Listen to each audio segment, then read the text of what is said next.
Hello, কেমন আছো সবাই? আজকে আমি তোমাদের সামনে উপস্থিত হয়েছি নাউন রিলেটেড যত কোশ্চেন আছে বিগত অ্যাডমিশন টেস্টগুলোতে এবং চাকরি পরীক্ষাগুলোতে এসেছিল সেগুলো নিয়ে আলোচনা করার জন্য। তো কথা না বাড়িয়ে প্রথম কোশ্চেন দিয়ে শুরু করা যাক। প্রথম কোশ্চেনটা মূলত ডেন্টালে আসছিল। প্রথম কোশ্চেনটা দেখো, the necklace is made of gold, what kind of noun is the word gold? বলছে গোল্ডটা কোন নাউন? আমরা যদি নাউনের ক্লাসটা ভালোভাবে এ টু জেড দেখি তাহলে বুঝতে পারবো যে উপাদান বোঝাচ্ছে এমন ওয়ার্ডগুলোকে আমরা ম্যাটেরিয়াল নাউন বলি, অর্থাৎ যেটা দেখা যাবে কিন্তু গণনা করা যায় না। যেমন আমরা গোল্ডকে দেখতে পারি কিন্তু গণনা করার সামর্থ্য আমাদের নাই। দ্যাটস ওয়াই এটা কোন নাউনের মধ্যে পড়বে? Material noun. আমরা দ্বিতীয় কোশ্চেনে যাই। দ্বিতীয় কোশ্চেন কি বলছে? Select the sentence with a noun as a premodifier. মেডিকেলের কোশ্চেনে আসছিল। তো প্রিমোডিফায়ার জিনিসটা কি? প্রিমোডিফায়ার হচ্ছে যখন একটা ওয়ার্ডের পূর্বে অন্য আরেকটা ওয়ার্ড বসবে, এই ওয়ার্ডটাকে প্রিমোডিফায়ার বলবো। তাহলে এখানে বলছে সিলেক্ট দ্য সেন্টেন্স, এমন একটা সেন্টেন্স চুজ করো with a noun as a premodifier, মানে একটা নাউন অন্য নাউনের পূর্বে বসে প্রিমোডিফায়ার হিসেবে কাজ করছে। তাহলে আমাদের পাশাপাশি দুইটা নাউন আছে, এমন একটা সেন্টেন্স চুজ করতে হবে। দেখো, নো প্যাসেঞ্জার ফ্লাইট। নো হচ্ছে ডিটারমিনার, প্যাসেঞ্জার হচ্ছে নাউন, ফ্লাইটও হচ্ছে নাউন। তাহলে আমরা কি পাইলাম? একটা নাউন অন্য নাউনের পূর্বে বসে প্রিমোডিফায়ার হয়েছে। আমাদের কিন্তু চুজ করতে বলছে এটাই, বাকি অপশনগুলো দেখার কোনো দরকার নাই ভাই। যেহেতু আমাদের বলছে যে নাউন অ্যাজ প্রিমোডিফায়ার, অর্থাৎ একটা নাউন খুঁজবো যেটা অন্য আর একটা নাউনের পূর্বে বসছে। ক্লিয়ার না? এরপরে আসি থার্ড কোশ্চেনে।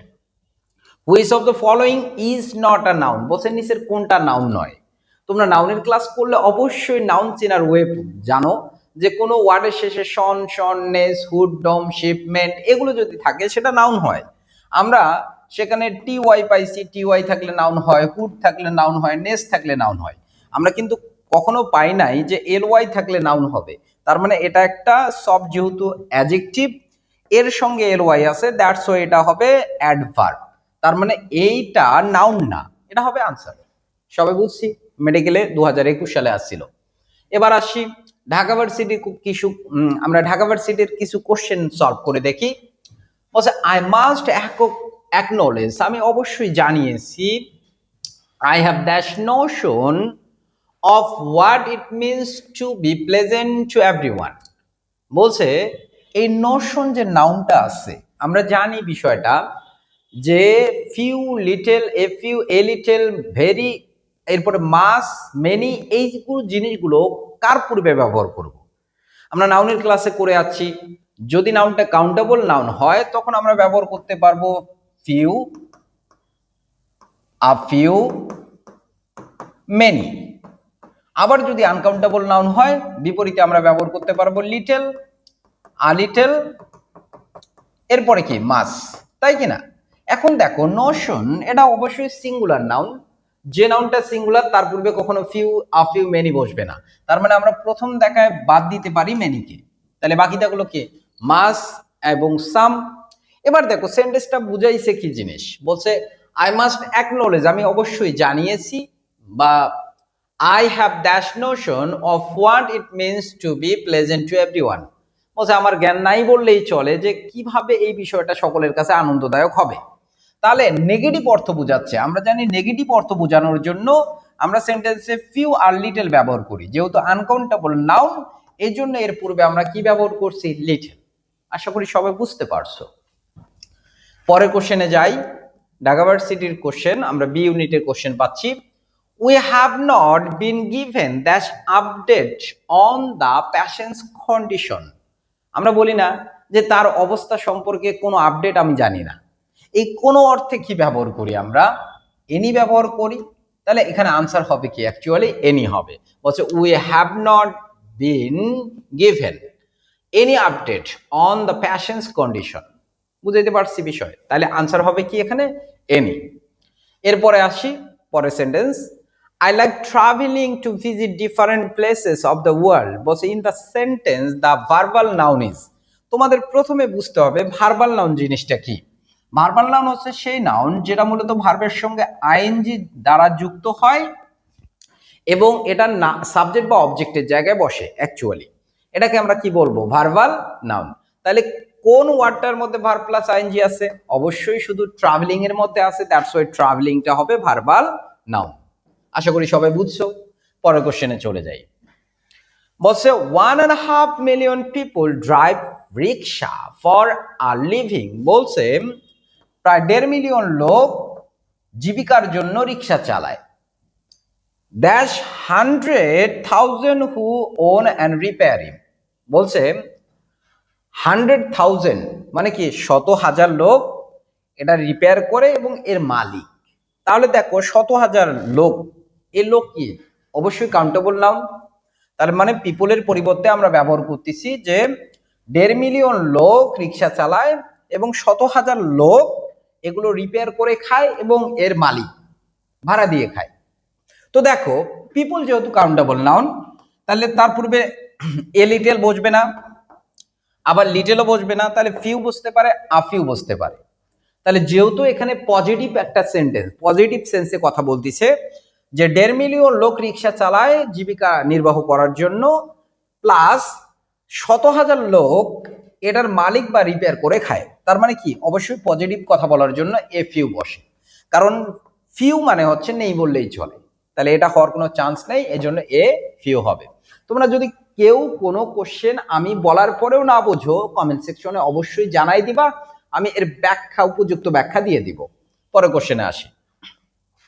Which of the following is not an abstract noun. বলছে নিচের কোন ওয়ার্ডটা অ্যাবস্ট্রাক্ট নাউনের মধ্যে পড়বে না? আমরা জানি থাকবো যে কোনো ওয়ার্ডের শেষে নেস যখন থাকে সেটা অ্যাবস্ট্রাক্ট নাউন হয়, এ কারণে এটা হবে অ্যাবস্ট্রাক্ট নাউন। ব্রাভেরি, সাহসিকতা, যেটা দেখা যায় না অ্যাবস্ট্রাক্ট নাউন। চাইল্ডহুড, যেটা দেখা যায় না সেটা অ্যাবস্ট্রাক্ট নাউন। বলছে আমরা জানি যে নাউনটা দেখা যায় না সেটাই অ্যাবস্ট্রাক্ট নাউন। কিন্তু এই যে ফ্যামিলি, ফ্যামিলিটা হচ্ছে কালেকটিভ নাউন, কারণ ফাদার, মাদার, সিস্টার, ব্রাদার এগুলো হচ্ছে সম্পর্ক বোঝাচ্ছে, এগুলো কমন নাউন। এদের সমন্বয়ে ফ্যামিলি গঠিত হয়। এই ফ্যামিলি, সোসাইটি, কমিউনিটি, কমিটি এগুলো সবগুলো কালেকটিভ নাউন। তাহলে এই কালেকটিভ নাউন ফ্যামিলি, এবং এটা কি নয়? অ্যাবস্ট্রাক্ট নাউন নয়। আশা করি সবাই বুঝতে পারছো। পরের কোশ্চেনে আসি। এগুলো কিন্তু top most important question. According to some studies, dolphin, whales, and that creature use highly sophisticated navigation system.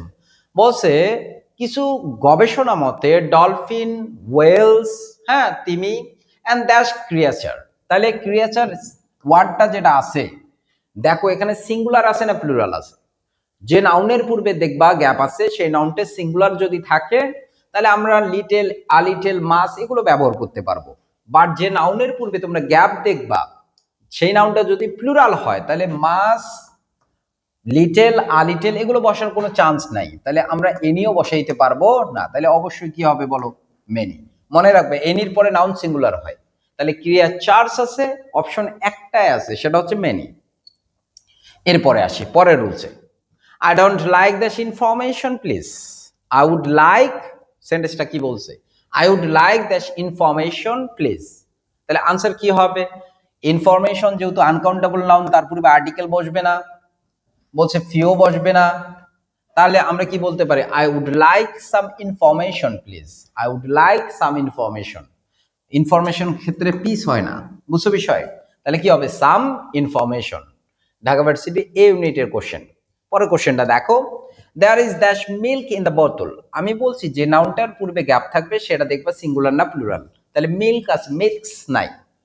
তাহলে যেহেতু মিল্ক আছে আনকাউন্টেবল নাউন, তার পূর্বে মেনি বসার কোনো চান্স নেই, ফিউ বসার কোনো চান্স নেই। তাহলে হয় এনি হবে নতুবা লিটেল হবে। কিন্তু সেন্টেন্সটা দেখো, there is dash milk in the bottle, তার মানে বুঝাইছে যে বোতলের মধ্যে সামান্য কি রয়েছে? দুধ রয়েছে। আর যদি এনি থাকতো সেন্টেন্সটা মূলত নেগেটিভ বুঝাইতো, এই কারণে আনসার হবে কি? Little. There is any milk in the bottle হয় না, there is not any milk in the bottle, এটা আমরা বলতে পারতাম। তাহলে আমরা কি বসাবো? Little. There is little milk in the bottle. পরের কোশ্চেনে যাই। There is dash hope of his recovery. দেখো তো ভাই, এই হোপ কি? আনকাউন্টেবল নাউন অর্থাৎ সিঙ্গুলার আছে। আমি প্রথমে ট্রিক বলে দিছি, যখন আমরা দেখব নাউনটা সিঙ্গুলার আছে তার পূর্বে ফিউ, আফিউ, মেনি এগুলো বসার কোনো চান্স নাই। এবার আমরা বলছি দেয়ার ইজ ড্যাশ হোপ, এই ভেরিটা বসে অ্যাডজেক্টিভের পূর্বে, হোপ যেহেতু নাউন এটা বসার কোনো চান্স নেই, এ কারণে বসবে কি লিটল। বলছে there is little hope of his recovery, তার সুস্থ হওয়ার সম্ভাবনা খুবই ক্ষীণ, খুবই কম। চলে যাই পরের কোশ্চেনটা, দেখো কি বলছে, আই ডোন্ট হ্যাভ দ্যাশ spare of time this days. তো আমরা কার পূর্বে গ্যাপ পাইছি? টাইমের পূর্বে। টাইমটা কি সিঙ্গুলার জিনিস, তার পূর্বে মেনি বসার কোনো চান্স নাই। মোর হয় কম্পারেটিভ ডিগ্রিতে, এটাও বুঝবে না, তাহলে হয় সাম নতুবা মাস হবে। আমরা সেন্টেন্সের অর্থের দিকে তাকাই, বলছে আমার আজকে খুব বেশি সময় নেই, তাহলে অনেক বেশি অনেক অর্থে কি ব্যবহার করি আমরা? মাস। দ্যাটস ওয়াই আনসার হবে I don't have much spare time this days. সবাই বুঝতে পারছো তো? পরের রুলসে আমরা পরের কোশ্চেনে চলে যাই। বলছে চুজ দ্য কারেক্ট সেন্টেন্স, সেন্টেন্সটা একটু গভীরে চিন্তা করতে হবে। বলছে less people get American visas nowadays. Nowadays বলছে বর্তমানে কিছু সংখ্যক লোক আমেরিকান ভিসা পাচ্ছে, বা খুবই নগণ্য পরিমাণ লোক আমেরিকান ভিসা পাচ্ছে। তাহলে আমরা পিপল জানি কাউন্টেবল নাউন, কাউন্টেবল নাউনের পূর্বে লিটেল বসে না। যদি লিটেল না বসে, লিটেলের কম্পারেটিভ ফর্ম কি লেস, তাহলে এটাও বসবে না। তার মানে এই দুটা হওয়ার কোনো পসিবিলিটি নেই। এবার দেখো, few people get American visas nowadays, fewer people get American visas nowadays. তার মানে আগের তুলনায় বর্তমানে কম পাচ্ছে, এটা তুলনা করতেছে। তাহলে তুলনা করার ক্ষেত্রে আমরা কম্পারেটিভ ডিগ্রি ইউজ করলে সেটা আনসার হবে ফিউয়ার পিপল। তাহলে fewer people get American visas nowadays, তাহলে ফিউ পিপল না হয়ে কোনটা হবে? Fewer people get American visas nowadays, মানে বর্তমানের সঙ্গে আগের দিনের তুলনা করতেছে। এজন্য আনসার হবে কি ফিউয়ার পিপল। আমরা পরের একটু কোশ্চেনে যাই। Is there any milk in that jug? বলছে জগের মধ্যে কি কোনো দুধ আছে? Not dash. তাহলে নট ড্যাশ অর্থাৎ কাকে বোঝাচ্ছে? মিল্ককে। মিল্ক যেহেতু আনকাউন্টেবল নাউন, তার পূর্বে কি বসবে না? মেনি বসবে না। তাহলে এখানে অবশ্যই সাম বসবে না, কারণ বলছে বোতলের মধ্যে কি কোনো দুধ আছে? বলছে পরের সেন্টেন্স নট মাস, খুব বেশি নাই, খুব বেশি নাই। এ কারণে আমরা কি ব্যবহার করব? মাস। কারণ আমরা জানি লিটেল, এ লিটেল, মাস এগুলো আনকাউন্টেবল নাউনের পূর্বে বসে। দ্যাটস ওয়াই আনকাউন্টেবল নাউনকে বোঝানোর জন্য আমরা মাস ব্যবহার করব। আচ্ছা, এই ছিল আমাদের নাউন রিলেটেড কোশ্চেন।